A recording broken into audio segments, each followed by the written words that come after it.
ফেরেশতাদেরকে আল্লাহ বানাইছেন নূর দ্বারা, আলো দ্বারা। ফেরেশতাদের গায়ে কোনো যোগ্যতাই নাই গুনাহ করার, এরকম মনেই আল্লাহ তাদেরকে দেন নাই। ফেরেশতাদের আকলও দিয়েছেন সীমাবদ্ধ আকল। পানির দায়িত্বে যেই ফেরেশতা আছে আগুন সম্পর্কে সে কিচ্ছু বুঝে না। বাতাসের দায়িত্বে যেই ফেরেশতারা আছেন মাটির সম্পর্কে তাদের ধারণা নাই। আল্লাহ যেই ফেরেশতারে যেই কাজে লাগায় রাখছেন জীবনভর এই কাজেই করতে থাকবে, ভিন্ন কোনো অভিমত পেশ করার সুযোগ নেই। বৃক্ষরাজির মতো তাকায়া দেখেন, কাঁঠাল গাছ যদি ইচ্ছা করে না আগামীতে আম দিমু, সম্ভব? কাঁঠাল গাছ সারা জীবন শুধু কাঁঠালই দেয়, আম গাছ শুধু আমেই দেয়। একমাত্র মানব জাতিকে আল্লাহ ইচ্ছা শক্তিটা দিয়েছেন। তুমি ইচ্ছা করলে ভালো করতে পারবা, ইচ্ছা করলে মন্দও করতে পারবা। ফেরেশতাদের কি ইচ্ছা শক্তি আছে নাকি? সীমাবদ্ধ। এখন ফেরেশতারা যদি বলে যে আমরাই তো তোমার তসবিহ পাঠ করি, মহান আল্লাহ বলেন আমি যা জানি তোমরা তা জানো না। তোমাদেরকে বানাইছি ভালো গুণ দিয়া, তোমরা যখন আমার ইবাদত করো আমি আল্লাহর যত ভালো লাগে। মানব জাতিরে বানাইছি দুষে গুণে মিলায়া। এই মানব জাতি তার ভিতরে পশুর আচরণ আছে, ফেরেশতাদের আচরণও আছে। ফেরেশতার আচরণ হলো আল্লাহর বাধ্য থাকা। ফেরেশতার আচরণ আল্লাহর বাধ্য হওয়া, আর পশুত্বের আচরণ অবাধ্য আচরণ করা। এই দুটোটাই তার মধ্যে তো আছে মানুষের ভিতরে। যেই মানুষ নাকি তার এই পশুত্বকে, অবাধ্যতাকে বশে এনে বাধ্যর মতো আচরণ করবে, ফেরেশতাদের মতো আচরণ করবে, ওই মানুষটার দাম ফেরেশতার চেয়েও আল্লাহ বাড়ায়া দিবেন। মুসলমান ইমানদার ভাইয়েরা আমার, খুব ভালো করে নজর করেন। মহান মওলা যে আমাদেরকে দুনিয়ায় পাঠাইছেন, এই পৃথিবীটাকে আগে সাজাইছেন যেন আমরা বসবাস করার মতো হয়। দুনিয়াতে আমরা আসছি আগে না চাঁদ সূর্য আগে? আপনি দুনিয়াতে এসেছেন পরে, আপনি বসবাস করার মতো উপযোগী করে সাজানো হয়েছে আগে। আমার আদম জাতি শ্বাস প্রশ্বাস নেওয়ার জন্য কোনো কষ্ট যেন পোহাইতে না হয়, অক্সিজেন পাবে, বৃক্ষরাজির ব্যবস্থা করেছেন আল্লাহ। আমার এই বান্দা বান্দিরা দুনিয়াতে আইসা দুর্গন্ধে যেন না ভোগে, কর্মচারী হিসাবে বাতাস বানায় রাখছেন আল্লাহ আগে। মুসলমান ভাইরা খুব ভালো করে বুঝবেন, এই হাসরচর এলাকায় শিশু সন্তান জন্মগ্রহণ করে 2-4-5 দিন বয়সের বাচ্চাটা অসুস্থ হতে পারে না, পারে না? বা এমন হয়ও না, হয় না? এই বাচ্চার জন্য ঔষধ যদি তৈরি করা লাগে, কোম্পানিতে যাওয়া লাগে না দোকানেই পাওয়া যায়? এই ঔষধ কে বানাইলো? কার ইশারা? একমাত্র আল্লাহ। মহান মাওলা তো জানেন কোন বান্দা কোন জায়গায় কোন সালে আসবে, কত তারিখে অসুস্থ হবে। এই বান্দা বান্দি, তুমি দুনিয়াতে আসার আগেই তোমার সকল ব্যবস্থা আল্লাহ করে রাখছেন। তুমি কি পরবা, কি খাইবা, কোথায় যাইবা, সমস্ত কিছুর ব্যবস্থা করে রাখছেন আল্লাহ। মহান মৌলাই করিম, আপনি আমাকে বানাইছেন, আমাদের উদ্দেশ্য একটাই, আমাদের কাজ একটাই, একমাত্র আল্লাহর ইবাদত করা। এখন প্রশ্ন জাগে, ইবাদত করব কেমনে? মানুষকে আল্লাহ বানাইছেন ইবাদতের জন্য, ঠিক আছে, এই ইবাদতটা কিভাবে করা? মানুষকে আল্লাহ বানাইছেন ইবাদতের জন্য, যুগে যুগে অসংখ্য অগণিত পয়গাম্বর পাঠাইছেন ইবাদতের পদ্ধতি শিক্ষা দেওয়ার জন্য। পয়গাম্বর শিখায় গেছেন কেমনে আল্লাহর ইবাদত করবা। তাই তো পয়গাম্বরের শিখানো পথে যদি তোমার আমার জীবন চালানো যায়, পুরা জিন্দিগিটাই ইবাদতে শামিল হয়ে যায়। মানুষের চলাফেরা কিছু কিছু বিষয় হলো জিন্দিগি, আর কিছু বিষয় হলো বন্দিগি। দুনিয়াতে বেঁচে থাকার জন্য আমাদের খাবারের দরকার, গোসলের দরকার, ঘুমের দরকার, পেশাব পায়খানার দরকার, ঘুম গোসল খাওয়া দাওয়া।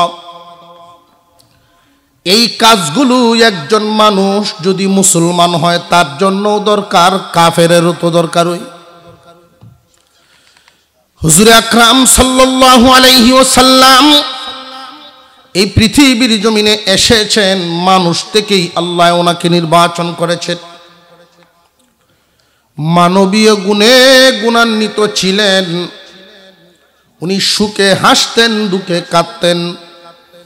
মানুষ যেমনি আস্তে আস্তে বড় হয়, উনিও এমনি বড় হইছেন।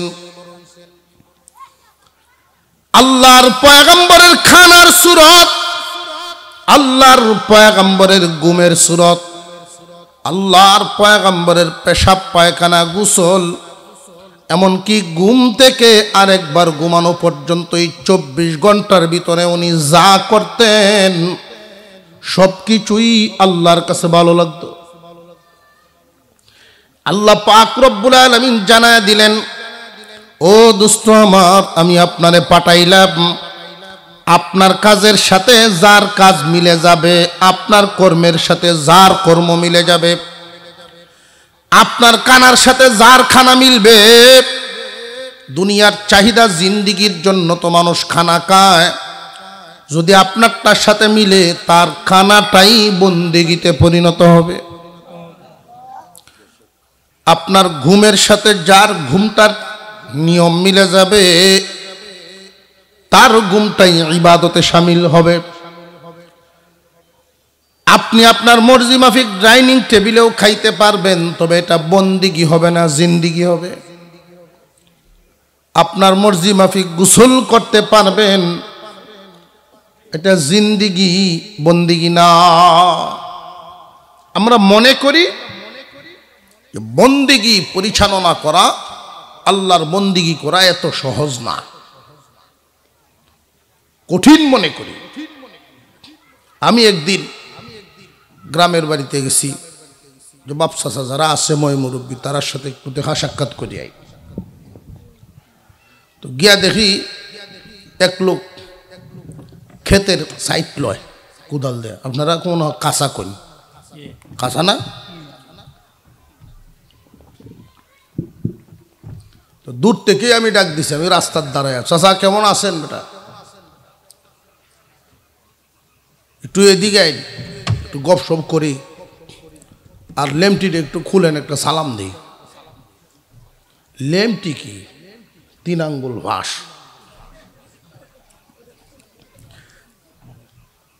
ওটা আমার দ্বারও আইসে, টানতাছে ঠিকই, লেমটির একটু বড় করতো, তো ফারতাছে না।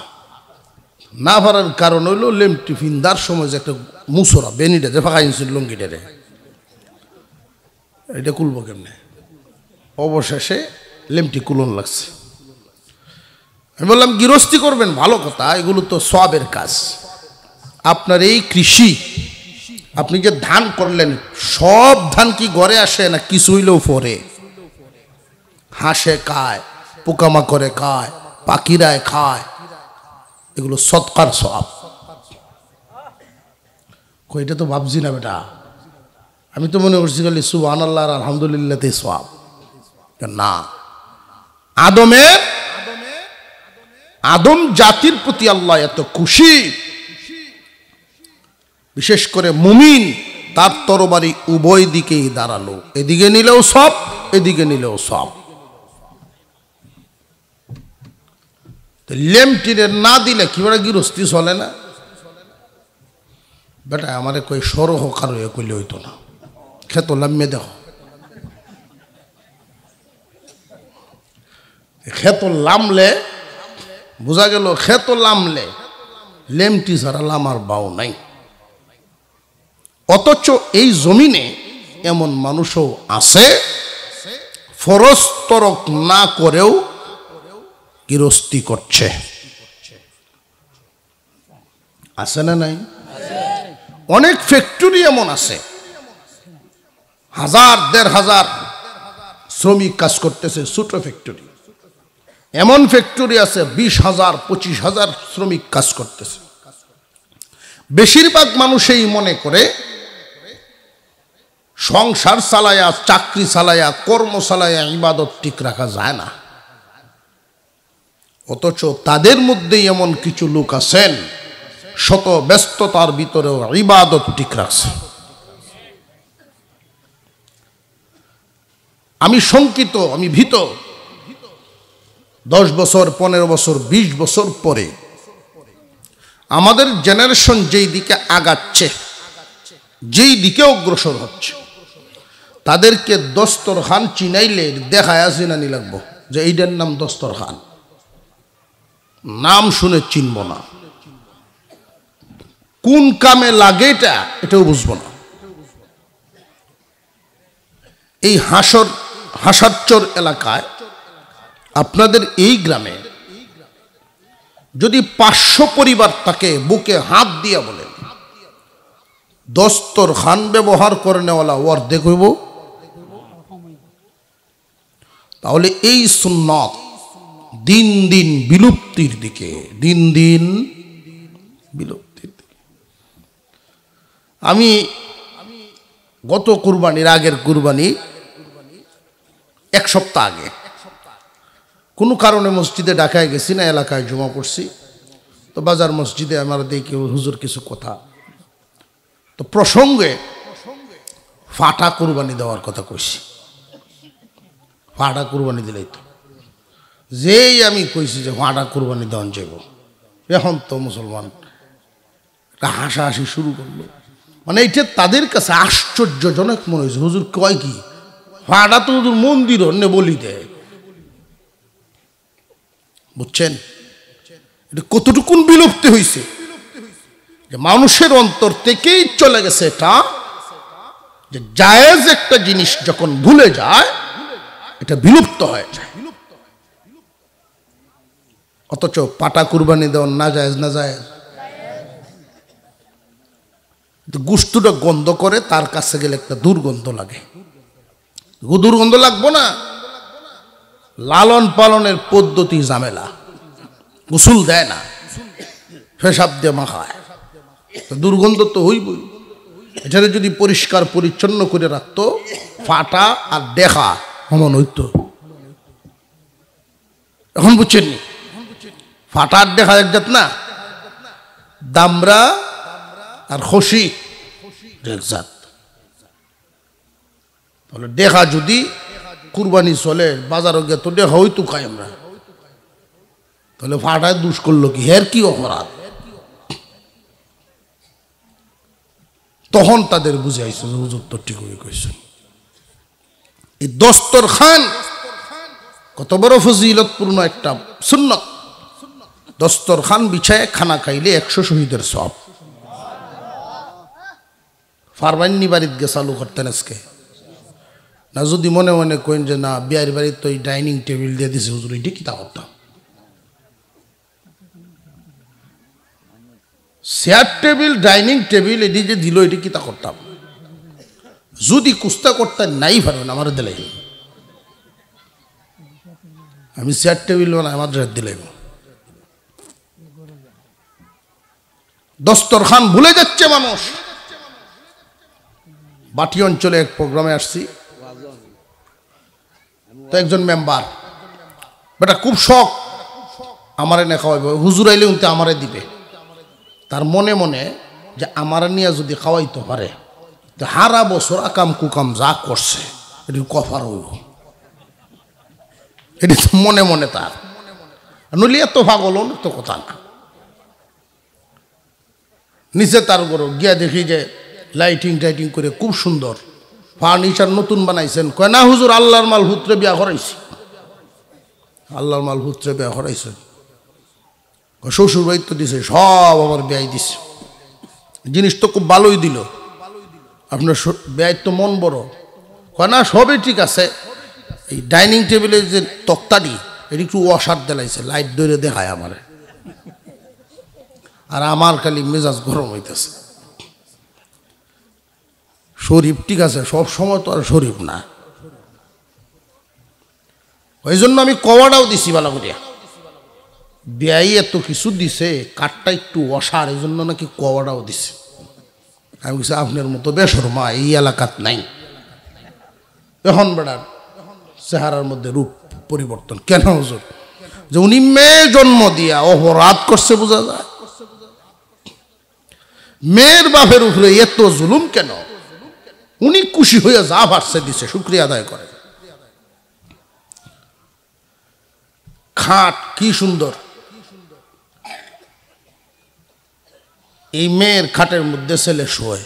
যদি বেটে কোনোদিন খাটো তলামায়া দেয় যে শীতের দিন, যে আমার বাপের খাটো সুতারটা না, তখন কি করবে? এমন হয় তো। ডাইনিং টেবিলও খানা দিয়েছে, আমি কিছু না এটা বাদে দরকার নাই, একটু বেশি খাইতাম পারি আমরা দস্তরখান দিলে। আর বেশি খাওয়ার কথা তো কইলে অসুবিধা নাই, বদনাম তো এমনিই আছে। আমরা দুষ্ট আছেও, হুজুররা খায় বেশি।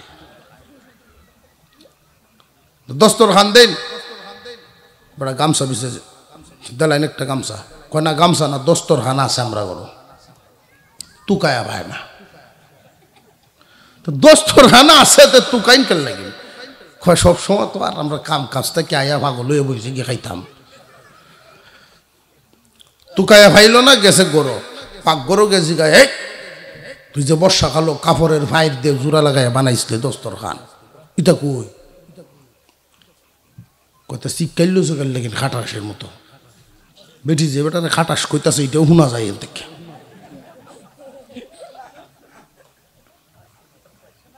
দাম তো যে আপনারা কিতা কইন, টাইল না ডোলা? টাইল। টাইলের সিফাত গে দেওয়া আছে। আমি কই আল্লাহ দিছে আজকে মুসলমানের দস্তরখান টাইলের সিফাত থাকে।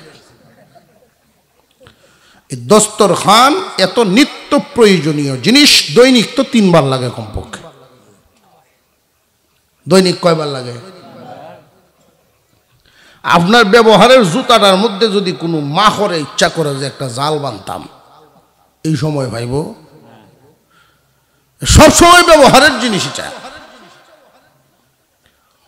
ওটা গ্যাই আদে ভাই এলিছে, হুজুর ভাই আলছি আইতাছে আর দৌড়তাছে, দৌড়ে আয় আমার সামনে বাস করছে, এমনি তেল চূড়া হচ্ছে কতলা। বাবা তুই দ্বিতীয়বার ডার করিস না, তোর দোষর খানে ডাইলের সিফাত নে, তোর আমার একটা গামছাতে। আমি শঙ্কিত, আল্লাহর রসুলের আদর্শ এক জায়গায়, আমরা থাকি আর এক জায়গায়।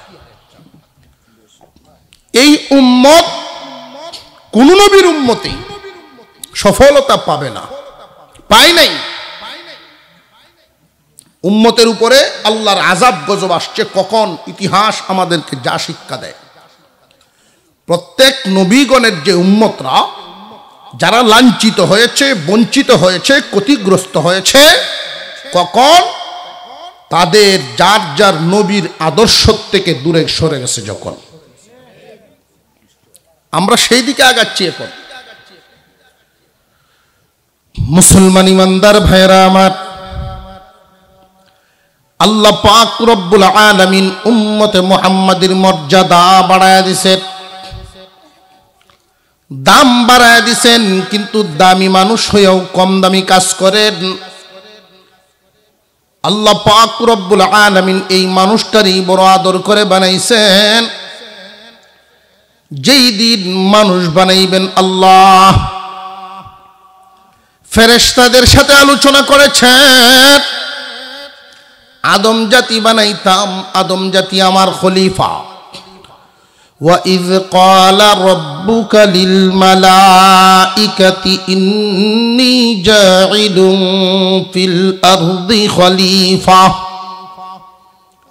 রে ফেরেশতারা, আমার খলিফা বানাইতাম। খলিফা, খলিফা অর্থ প্রতিনিধি। প্রতিনিধি কারে কয়? প্রতিনিধি হইল তিনি মালিকের হুকুম আহকাম আইন কানুন বাস্তবায়ন করেন যিনি। সরকারের প্রতিনিধি আছে না নাই আপনাদের এই এলাকায়? সরকারের প্রতিনিধি ইউনূ সাহেব। সরকারের আইনের বিরুদ্ধে কোনো কাজ করব না আইন বাস্তবায়ন করব? সরকারের আইনগুলো বাস্তবায়ন করাই হলো প্রতিনিধির কাজ। আল্লাহ কিন্তু আমাদেরকে বানানোর আগেই ঘোষণা দিয়েছেন মানব জাতি আল্লাহর প্রতিনিধি। এই রাষ্ট্রের মধ্যে একদল আল্লাহর, একদল এই সরকারের প্রতিনিধি, আর একদল আবার এই আইনের বিরুদ্ধে যদি কেউ চলে, সে কি প্রতিনিধি থাকে না বিদ্রোহী হয়? দুইটা বিষয়। একদল আল্লাহর প্রতিনিধি, আর একদল আবার আল্লাহর সাথে বিদ্রোহ করনেওয়ালা। আল্লাহ পাক রব্বুল আলামিন আদমকে আল্লাহর প্রতিনিধি বানালেন। এই যে আদম বানাবেন, ফেরেশতারা আপত্তি করেছিলেন। এমন জাতি বানাচ্ছেন যেই জাতি নাকি জমিনে ফিতনা ফাসাদ সৃষ্টি করবে, রক্ত ঝরাইবে। আল্লাহ উত্তর দিয়েছিলেন, ইন্নী আ'লামু মা লা তা'লামুন,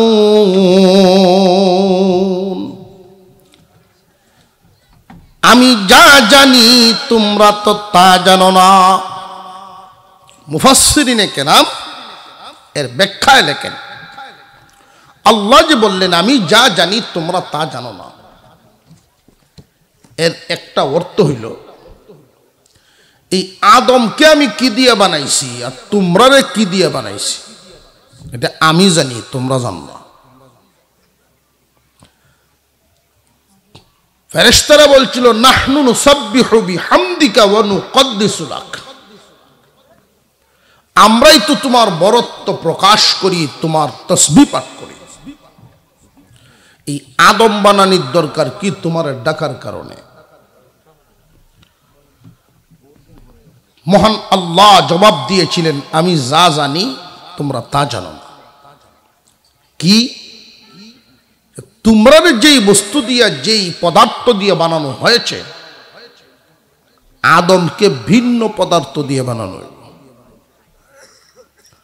আদমকে বানানো হবে 4 বস্তু দিয়া।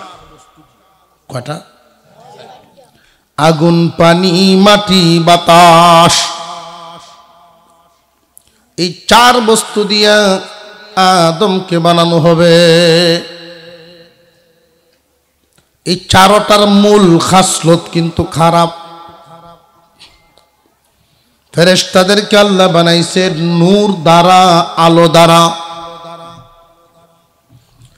ফেরেশতাদের গায়ে কোনো যোগ্যতাই নাই গুনাহ করার, এরকম মনেই আল্লাহ তাদেরকে দেন নাই।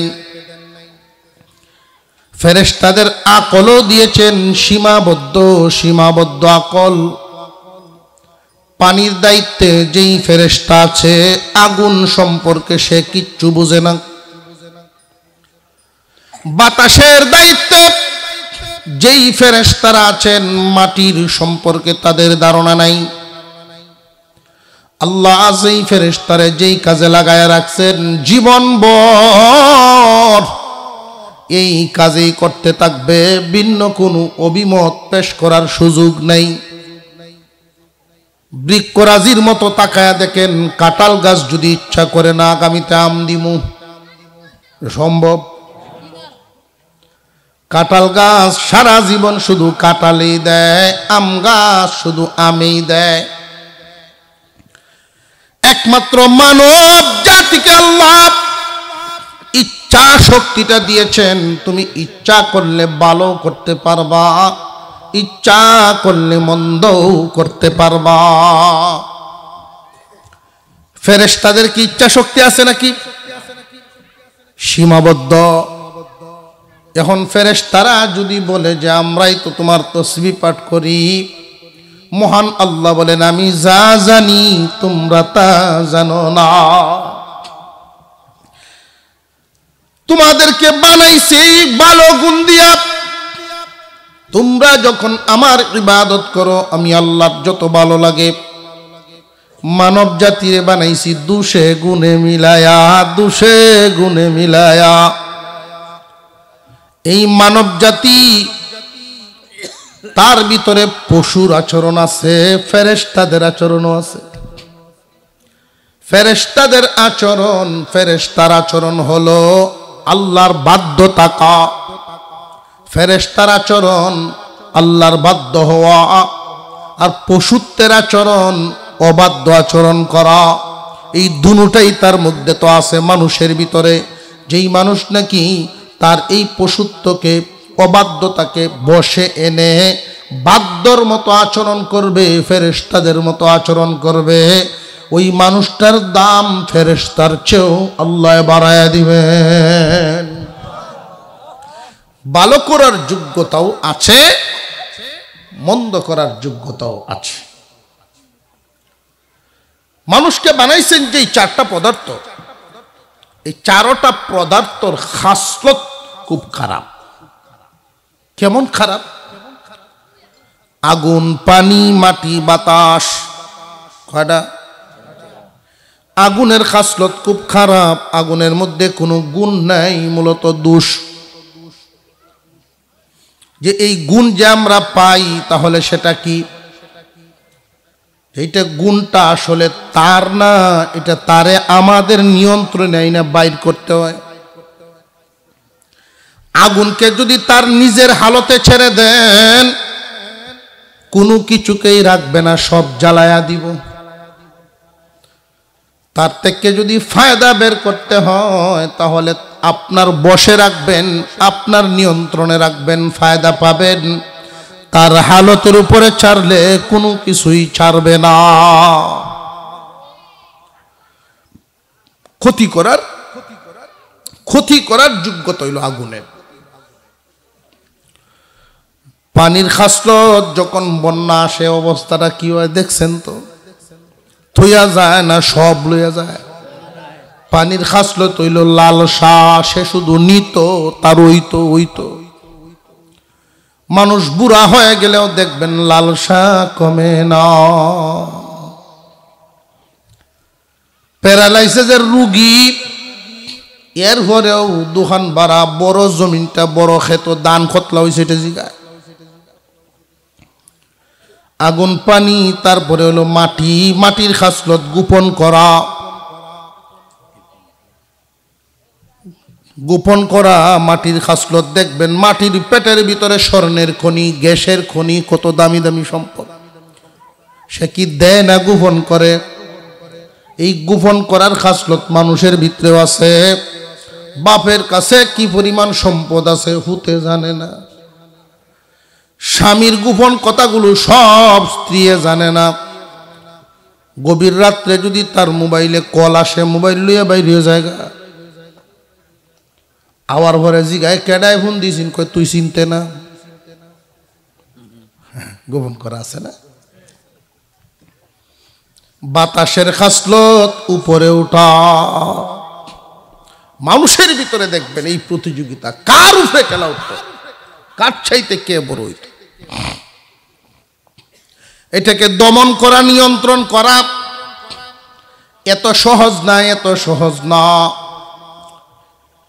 যুগে যুগে আল্লাহ পাক রব্বুল আলামিন পয়গম্বর পাঠাইছেন মানুষকে স্বাভাবিক জীবনযাপন জিন্দিগির থেকে ফিরাইয়া জিন্দিগি করনেওয়ালা মানুষদেরকে বন্দিগি করনেওয়ালা বানানো। জিন্দিগিতে যারা মিশে আছে আল্লাহ বলেছে জিন্দিগি করনেওয়ালা মানুষগুলোরে বন্দিগি করনেওয়ালা বানানো নবীগণের মিশন। আল্লাহ পাক রব্বুল আলামিন নবীগণকে পাঠাইছেন তাদের আদর্শ মানুষকে শিখাইতেন। যারা বিশ্ব নবী সাল্লাল্লাহু আলাইহি ওয়াসাল্লামের অনুসরণ করতে পারবে তারাই আল্লাহর সন্তুষ্টি পাবে। খুব ভালো করে মনে রাখবেন, আদ-দুনিয়া মাজরাআতুল আখিরাহ। এই দুনিয়ার জমিনটা হলো আখিরাতের ক্ষেত। কোন ক্ষেতে কোনদিন বিনা পরিশ্রমে ফসল হয় না। খেতে যদি ফসল করতে চান বিনা পরিশ্রমে হবে না পরিশ্রম লাগবে? পরিশ্রম ছাড়া ফসল পাবেন না। অথচ এই ক্ষেতের মধ্যেই ঘাস হয়, ওইটা কি পরিশ্রমে না বিনা পরিশ্রমে? ঘাস ফলাইলে মেহনত লাগে না, ফসল ফলাইলে মেহনত লাগে। ঘাস অটোমেটিক হয়, ঘাস অটোমেটিক হয়, কিন্তু ফসল ফলাইতে হলে মেহনত ছাড়া হবে না।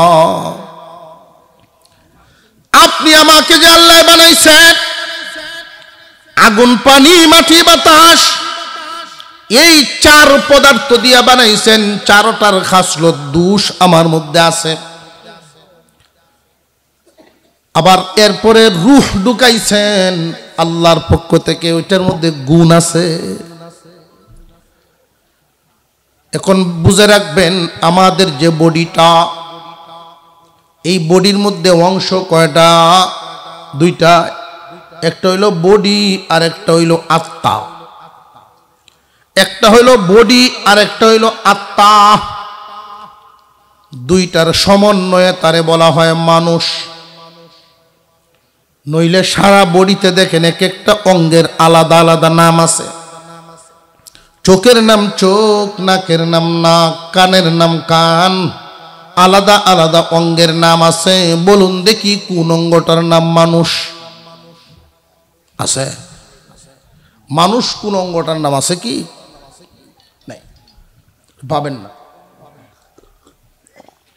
দুইটার সমন্বয়ে আত্মা এবং বডি, এই দুইটার সমন্বয়ে গঠিত বডিকেই গঠিত মানুষটাই মানুষ বলে। দুইটা একসাথে থাকলে তারে মানুষ বলে। যেমন ওই যে দেখেন একটা পোস্টার, এভাবে ধরবেন, পোস্টার বলা যাবে না, কাগজ। আর ওইভাবে ধরলে এটা একটা পোস্টার। পোস্টার কেন হইলো? এই কাগজের সাথে কালিটা মিশার কারণে। একটা হইল কালি, একটা হইল কাগজ, দুইটা একসাথে হইয়া তৃতীয় আর একটা নাম ধারণ করেছে। মানুষের বডি আর আত্মা আলাদা আলাদা, দুইটা একসাথে থাকে যখন তারে মানুষ বলা হয়। এই বডির খাদ্যটা আল্লাহ পাক জমিন থেকে উৎপন্ন করা, আর রূহ আত্মার খাদ্যটা আল্লাহর পক্ষ থেকে পাঠাইছে। আত্মার খাদ্যটা নবীগণের মাধ্যমে আমরা পাইছি, আর বডির খাদ্যটা জমিন থেকে। এখন এবার আমরা বুঝি, আমার এই বডিতে, আমার এই দেহে আত্মাও আছে, বডিও আছে। কোন অংশের সেবা যত্ন বেশি করতেছি ওইটা হইল দেখার ব্যাপার। আপনি যত্ন করবেন যেই অংশের বেশি, ফায়দাও তো দিবে সেই অংশে বেশি। সবল শক্তিশালীও তো সেটাই হবে। একাধারে যদি 3 দিন খাওয়া দাওয়া না করেন, বডির খাদ্য না দেন, দেখবেন বডির অবস্থা কি হয়।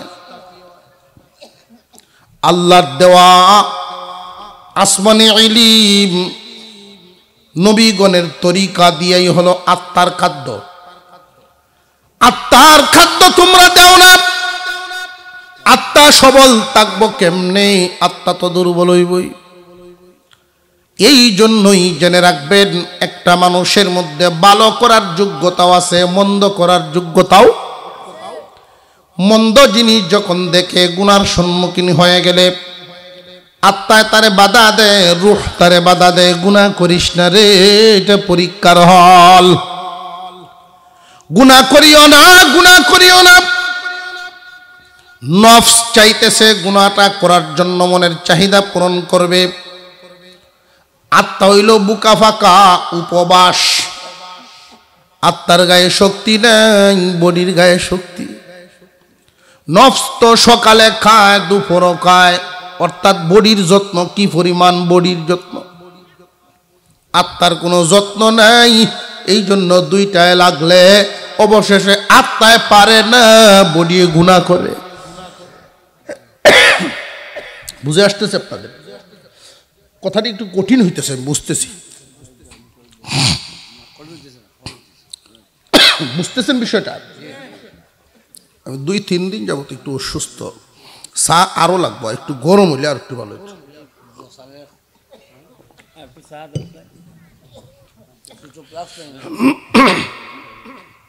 একটা হইল বডি, একটা হইল আত্মা। আমরা যদি জান্নাতে যাওয়ার স্বপ্ন দেখি বা আশা করি, খুব খেয়াল করবেন, আমাদের এই জিন্দিগি, আমাদের চলাফেরা জিন্দিগিটাকে বন্দেগিতে বদলাইতে হবে। আপনার আমার জিন্দিগিকে যদি বন্দেগিতে বদলানো যায়, কিভাবে বদলানো? ওই যে ফসল করার কথা বললাম, মেহনতের মাধ্যমে।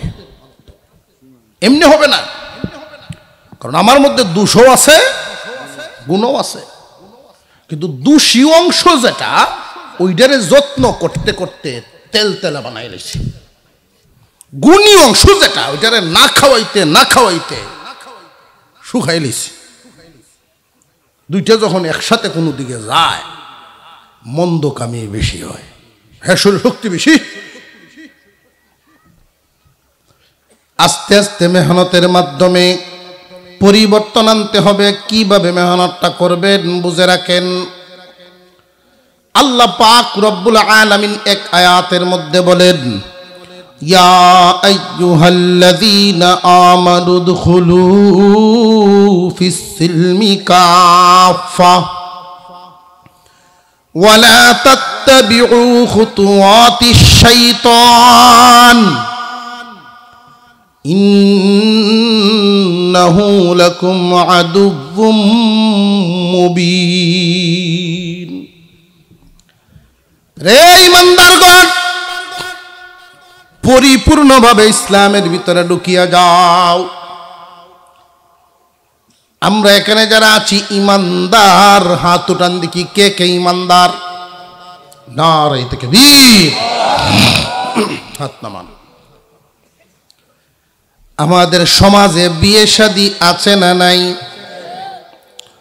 আপনি ইমানদার, আপনার ঘরের কথা তো একটু ভাবেন।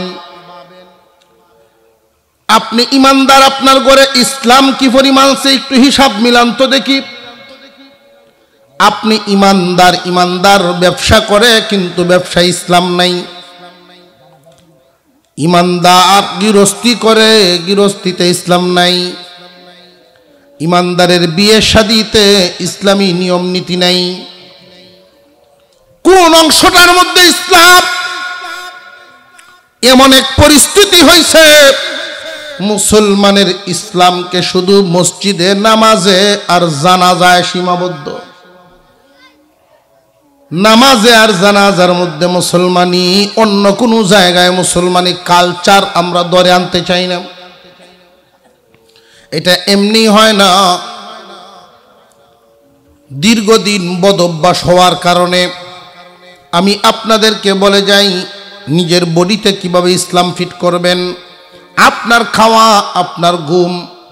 যেমন একটা উদাহরণ দেই, আপনারা জানেন অনেক কিছু, কিন্তু শয়তানের দুকায় আমল হয় না। বাথরুমে যাওয়ার সময় কোন পা দিয়ে যেতে হয়? ডান পা না বাম পা? বাম পা দিয়ে প্রবেশ করতে হয় বাথরুমে যাওয়ার সময়। কিন্তু এই আমল জারি আছে কয়জনের তালাশ করলে নিজে নিজেই বুঝে নেন যে এই আমলটা আমার মনে থাকে কতক্ষণ। জানে ঠিক কিন্তু মনে থাকে না, মনে হয় কখন কাপড় খোলা হয় যখন। কথা বুঝে আসতেছে? বাথরুমে গিয়ে জরুরত পরিমাণ কাপড় তো খুলবেন, এই সময় মনে হয় এটি কিতা করলাম, আমি তো বাম পা দিয়ে আইছি না, আচ্ছা আরেকবার টেকে, এই যে আরেকবার টেকে এটা হলো শয়তানের কাম। মেহনত করতে হবে। 70-75 বয়স একজন লোক দাওয়াতের তাবলীগে আসছে, আমার বয়স তখন 15 হবে আনুমানিক। মসজিদের বারান্দায় বসা আমি, ওইখান থেকে দেখতেছি যে এই মুরব্বী দাদা এক হাতে বদনা আর এক হাতে ঢিলা নিয়ে মসজিদে যাইতেছেন। মসজিদের সামনে একটা সিঁড়ি ঘাট, একটা পুকুর, ওইটার কোনায় হলো বাথরুমটা। ওইখানে যখন গেলেন বাথরুমের দুইকা আবার পিছায় চলে আসছেন, ঢুকছেন পরে আবার বেরিয়ে গেছে। আমি আশ্চর্য হলাম, বেরিয়ে যেই কাজটা করছেন আরো বেশি আশ্চর্য হয়েছে। সেটা কি? ডিলা বদনা মাটি তৈয়া এই বুড়া মানুষটা কানে ধুইয়া 10 বার উড়া বসা করছে। কিরে বাবা, কান ধরে উড়া বসা ঘটনা কি? উনি যখন জরুরত সাইরে আসছেন আমি জিজ্ঞাসা করলাম কি হয়েছে? কয় বুড়া হয়ে গেছি, এখনো চরিত্র বদলাইতে পারি নাই, জিন্দিগিটারে বন্দিগিতে বদলাতে পারি নাই। বাথরুমে যাওয়ার সময় বাম পা দিয়ে যাওয়া লাগে, এটা জানি ঠিক, কিন্তু অভ্যাসে তো পরিণত করতে পারি নাই। যখন বাথরুমে ঢুকলাম ডান পা দিয়েই ঢুকে গেছি, ভিতরে ঢুকার পরে মনে হয়েছে আমি ডান পা দিয়েছি। এই জন্য আমি পিছায় আবার চলে আসছি, যেখানে ভুল ভুল সাথে সাথেই ঠিক করতে হবে। নফসের সাথে যুদ্ধটা যদি আপনি সাথে সাথে না করেন তাহলে জিততে পারবেন না। আপনি যখন হিম্মত করে নফসের বিরুদ্ধে রূহ আত্মা নিয়ে দাঁড়ায় যাবেন, তখন রূহ সবল হবে, আত্মা সবল হবে, নফস দুর্বল হইব। চুর যত বড় চালাক হোক না কেন মানসিকভাবে কিন্তু দুর্বল থাকে। সুরের দল কি সবল না দুর্বল? সাধুর দল যদি একজনও সাহস করে দাঁড়ায় যায়, 10 জন সুর হইলেও দৌড় মারব। আপনার নফস হইল সুর, রুহ হইল সাধু, না খায়া দুর্বল। এই সাধুর সাথে যদি আপনি সঙ্গ দেন, এখনই আমার ঠিক করতে হবে, পরে পরারি পরে ঠিক করবই তা নাই। মুরব্বী বলেন আমি সাথে সাথে পিছায় আসলাম, নিজেরে আমি বড় ধিক্কার দিতে লাগলাম। কবরের পারে দাঁড়ায় রইছো, বুড়া হয়ে গেছো, এখনো খাসলত বদলাও নেই। তোমার খাসলত হইতো, তোমার আচার আচরণ চাল চলন হইতো নবীর তরিকা মতো, প্রত্যেকটা কাজ আমল মাফিক হবে, কিন্তু অভ্যাস তো বদ আমলে তোমার ভর্তি। এই জন্য আমি কানে ধরে 10 বার উঠা বসা করছি, আর যেন এমন ভুল না হয়। আরেকবার বাথরুমের সামনে গেলেই তো কান ধরার কথা মনে হইব। এইভাবে যদি 2 সপ্তাহ 3 সপ্তাহ একটা আমল চালু হয়ে যায়, তখন অভ্যাসে পরিণত হইব। বাথরুমের সামনে গেলেই বাম পা আগে যাইব। আমাদেরকে এই বদ অভ্যাসগুলো শিখায় হলো শয়তানে বুলায় দেয়, শয়তানে বুলায় দেয়। যখন এই বুলানোটা থেকে আপনি বাঁচতে পারবেন, তখন আপনার এই শরীয়তের প্রত্যেকটা আমল এমন হবে, শরীয়ত তবিয়তে বদলে যাবে। শরীয়তের বিধিবিধান যখন অভ্যাসে পরিণত হবে, ওই মানুষগুলো ইবাদত করতে করতে মরতে পারে। বাথরুমে গেলেও ওই মানুষটা সুন্নত তরিকায় জরুরত সারে। সুন্নত তরিকায় চলার নাম ইবাদত। খাইতে খাইতে মরতে পারে মানুষ, মরেও। সুন্নত তরিকায় খানা শুরু করলো, এটা ইবাদত। ইবাদতের হালতে থেকে যদি একজন মানুষ মারা যায়, লোকটা কি জাহান্নামী না জান্নাতি? আজকে বাড়িতে গিয়া অন্তত দস্তরখানের আমলটা তো চালু করতে পারবেন। আল্লাহর রসুলের যত তরিকা আছে, যত সুন্নত, এর মধ্যে বড় 3টা সুন্নতের কথা শোনায় দেই। এই 3 সুন্নতের উপরে যারা আমল করতে পারবে, বাকি সমস্ত সুন্নতের উপরে আমল করা সহজ হয়ে যায়। 1 নাম্বার, বেশি বেশি সালাম দেওয়া। সালাম দিতে পারবেন তো ইনশাল্লাহ? আব্দুল্লাহ ইবনে ওমর রাদিয়াল্লাহু আনহু বর্ণনা করেন, দৈনিক কোনো মানুষ যদি 20টা সালাম দিতে পারে, ওই রাতে অথবা দিনে যদি লোকটা মারা যায়, শহীদের দরজা নিয়ে হাসরে দাঁড়াবে। 20টা সালাম দেওয়া কি খুব কঠিন কাজ না সহজেই? আজান হয়ে গেছে,